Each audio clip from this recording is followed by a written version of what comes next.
So my growth continued, and I had over 1,000 subscribers in 28 days. What's up, guys? It's Fort Worth Fabian, Big Boss Fabo, and I'm back with another video. And you guys already know what the video and the context is about by looking at the title. 1,000 subscribers in 1 month. Did lockdown help the growth of my YouTube channel?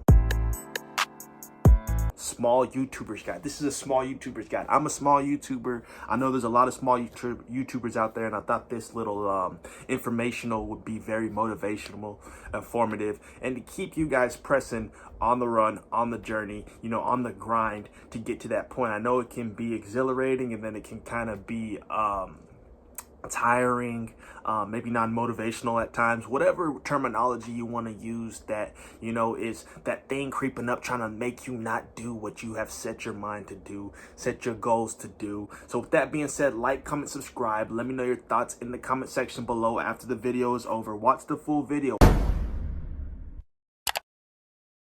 Watch the entire video because towards the end there are some gems that I am happy and caring and loving to reveal just to the YouTube world, the YouTube nation. So with that being said, let's get into the video. So there's a couple things I wanted to talk about. You know, the number one thing being in reference to obviously the title 1,000 subs a month. And, you know, I started my YouTube channel back in 2019, January 2019. It's been over a year now. It's about to be the 2-year mark on January 2021. Obviously, you guys can do math, you know what I mean. But with that being said, there's you know, between the first year and going on this second year now, there's fluctuations in my growth, right? So I started off the channel originally, and just to kind of minimalize the story, but then kind of give you some background and context, I started a channel called Sha Lee, which was kind of like a vlog channel. I was doing a whole bunch of different videos with the whole mindset of being consistent, right? I just wanted to stay consistent. If I post every day, the YouTube channel is going to grow, right? Wrong. That's not what happened at all. You know, I had been posting probably over 5-6 months, I would say. Minimal growth, probably have 17 subscribers on that channel to this day.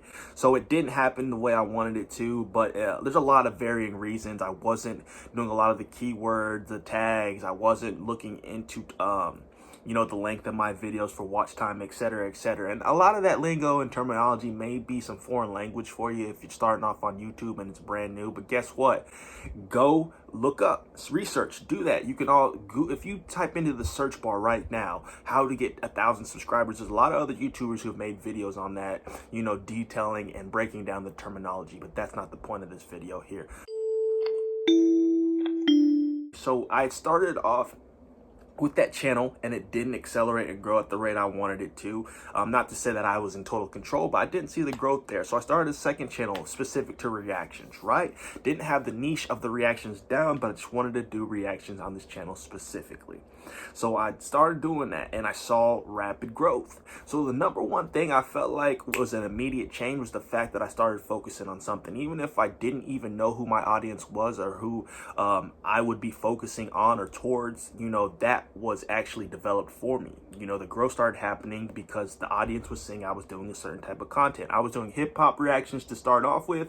Then I kind of just mixed in various forms of different reactions, did skits. Essentially, once I started doing more reactions, I saw the growth happen. I had 100 subscribers in 1 month, and I wasn't even able to really touch that at all, you know, going back to my other channel. Growth, development happened, a lot of change happened, and that was great. That was awesome to see that. So I kept pressing on. And keep in mind, I wasn't doing a lot of descriptions, a lot of tags. I wasn't doing a lot of the best practices that YouTube and other YouTubers recommend to grow your channel. Let's fast forward a year, and guess what? I kept applying the pressure. I kept posting, and then I ended up getting to 400 subscribers. So this was probably, let's say, January 2019 all the way up until March 2020, or let's say April 2020, right? Over a year, over a whole year, you know, and some change. And I had maybe hit the 450 subscriber threshold, and I was just fluctuating, posting here and there. I wasn't consistent at all,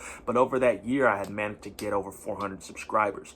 COVID, right? The lockdown, Corona, and then with the lockdown thing happening, we had to quarantine for 2 weeks anyway. So what do you guys say about that? Invest in yourself, do what you need to do for yourself. So I started posting consistently.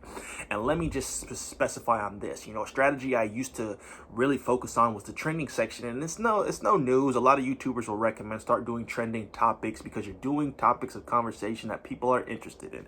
Focus on things that people are interested in, and then you'll see the growth of the channel, right? So wrong. But anyways, I started doing that. Of course, I saw fluctuation. A video here would get 200 views, a video here would get 70 views, a video here would get 1,000, a video here would get 500, right? And that worked for me. It helped.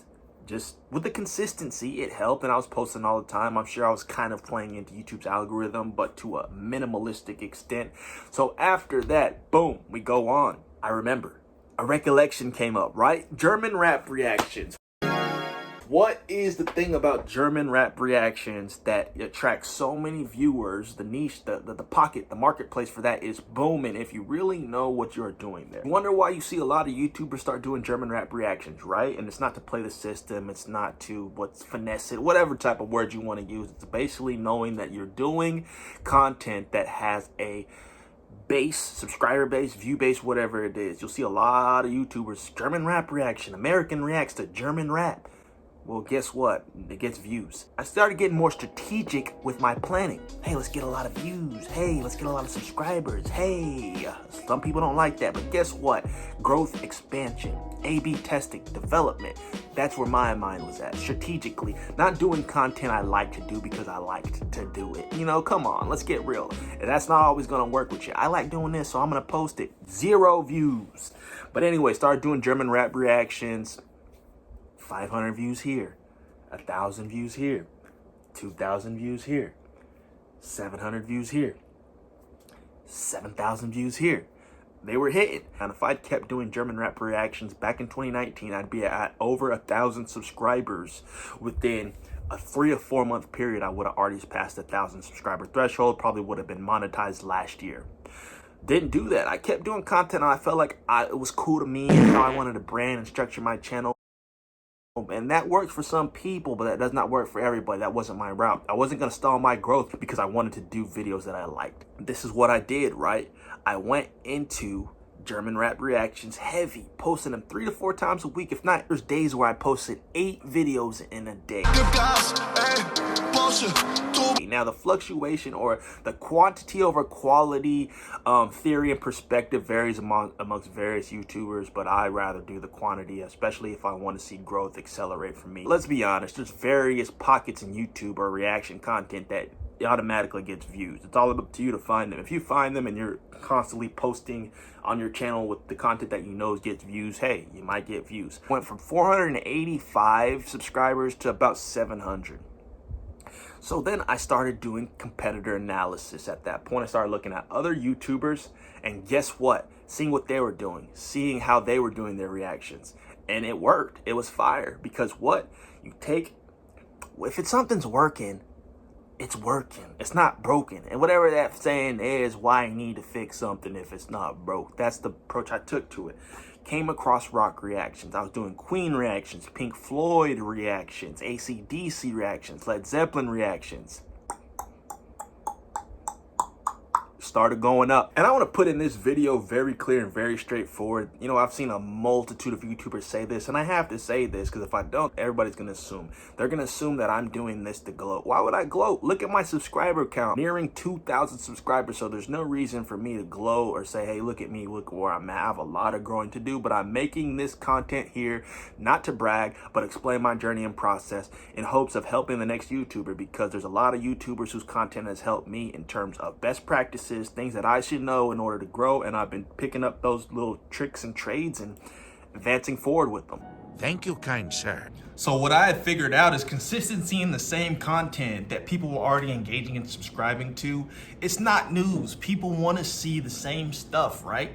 And me, it might hurt your pride and ego as a creator because you want to dive into various forms of content. So as these rock reactions started to roll in, you know, deep down inside, I'm a creative and I'm a music lover. And what you may find out is when you start doing content that you already know your subscribers are engaging with, is that you actually like the content. So when it comes to music, I studied music. I'm a music business graduate.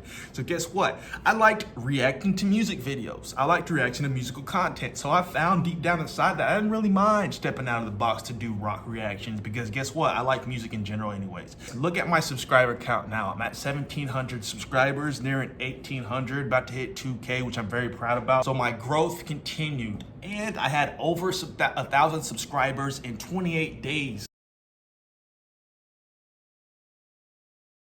I'm always strategically trying to look into new ways to grow. Why would I just want to be stagnant there? But it is possible. Find something that you're seeing people comment on. Find something that you're seeing people like. Find something that you're seeing your watch time go in. If you're not looking at your analytics, you don't really know what's working for you. And that's something I didn't do for the longest. I just thought posting is posting, right? But there's always a strategy. There's always a way to work smarter and not harder.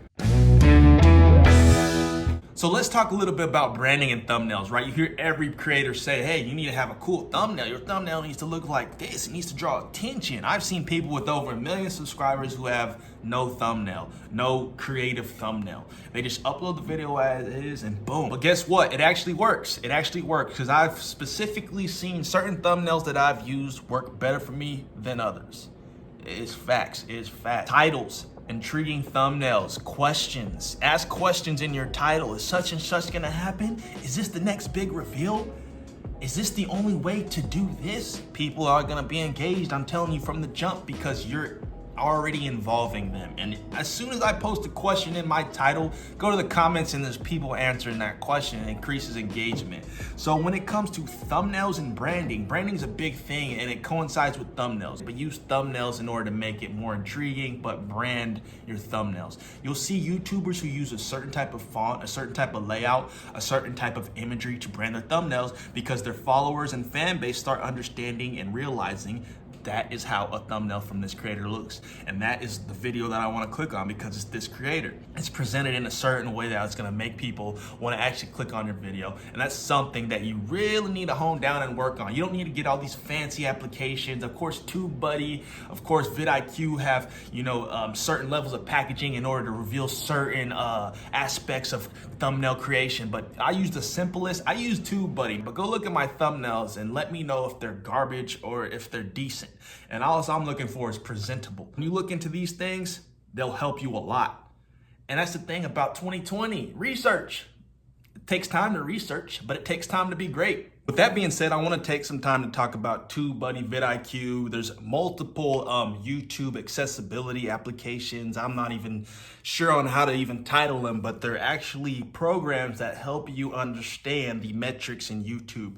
You can look at competitor metrics, tags, SEO search, and this is something that a lot of people aren't hip and familiar with, how you title videos, key terms that you're using in your title, in your description, in your tags, etc., etc. But vidIQ, I personally use TubeBuddy. I just got onto vidIQ. I mean, I was familiar with it, but I just downloaded it as an extension from my Google Chrome. It's a huge bless. It's a huge help, because I'm looking at some other creators that I aspire to actually reach the same status and level as, and I see how they break down the creation of their videos. vidIQ is more detailed. Are you using a good amount enough of tags? Is your title too long? TubeBuddy may do that for me, but I use the most basic level of each of these programs, but they help dearly. They give you an idea of tag sense. They give you an idea of how many views your videos are averaging, how many subscribers you get on an average basis, and you can kind of see this in your analytics as well. But both these platforms are just a deeper depth of analytics that I would recommend that you download. They're free extensions you can download for your internet browser. Vital. If you're not looking at, vidIQ, or if you don't have TubeBuddy, I think you are one of those anomaly YouTubers who I just made it based off of just, I don't know. You know what I'm saying?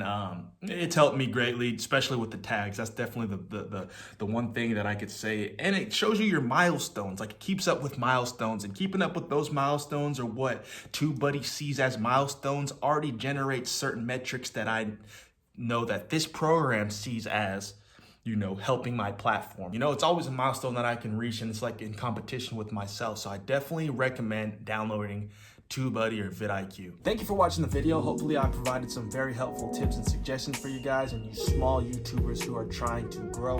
Like, comment, subscribe. Let me know your thoughts in the comment section below. I definitely love to engage with the subscribers, the YouTubers out there, and we can have an open conversation. So with that being said, hit the notification bell so you're notified about when I'm posting, and follow me on Instagram at Fort Worth Fabian.